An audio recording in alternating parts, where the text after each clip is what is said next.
ମୁଁ ଶ୍ରୀମତୀ ବାସନ୍ତୀ ଦାସ। ଆଜି କୁନ୍ତଳା କୁମାରୀ କବି କୁନ୍ତଳା କୁମାରୀଙ୍କର ଜନ୍ମବାର୍ଷିକ ଉତ୍ସବ କେନ୍ଦ୍ରାପଡ଼ା ଜିଲ୍ଲାର ସାହିତ୍ୟ ସଂସଦରେ ଏ କବିତାଟି ପାଠ କରୁଛି। ମୋର କବିତାର ଶୀର୍ଷକ କବି କୁନ୍ତଳା କୁମାରୀ। ମୃତ୍ୟୁ ମର୍ତ୍ତ୍ୟକୁ ତୁମକୁ ଛୁଇଁକି ପାରିବ, ତୁମେ ତ ବିଶ୍ୱ ବନ୍ଦିତା କବି। ସୂରୁଜ ଚନ୍ଦ୍ରମା ଉଇଁ ଥିବା ଯାଏ ତୁମରି କଲମେ ଦିଶିବ ଛବି।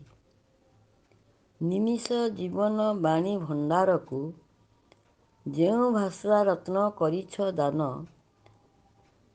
ସେଇ ଭାଷା ପଢ଼ି ମୋହିବ ମନ, ସେଇ ଭାଷା ପଢ଼ି ମୋହିବେ ମନ।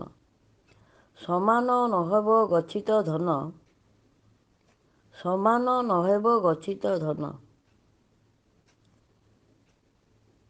ଚମକି ଦିଶୁଛି ଏ ଭାଷା ରାଇଜେ, ଧନ୍ୟ ଧନ୍ୟ ତୁମେ କୁନ୍ତଳା ଧନ୍ୟ। ନେତୃତ୍ୱ ବୋଲାଇ ଓଡ଼ିଆ ଜାତିର ରଖିଲ ମାନ। ଉତ୍କଳ ଭାରତୀ କୁନ୍ତଳା କୁମାରୀ, ଚିର ପୂଜନୀୟା ବନ୍ଦିତା ଦେବୀ। କୋଟି ପ୍ରଣତି ଜଣାଏ ତୁମକୁ, ଭାରତ ଭୂଇଁରେ ଏ ଦିନ କବି। ଧନ୍ୟବାଦ।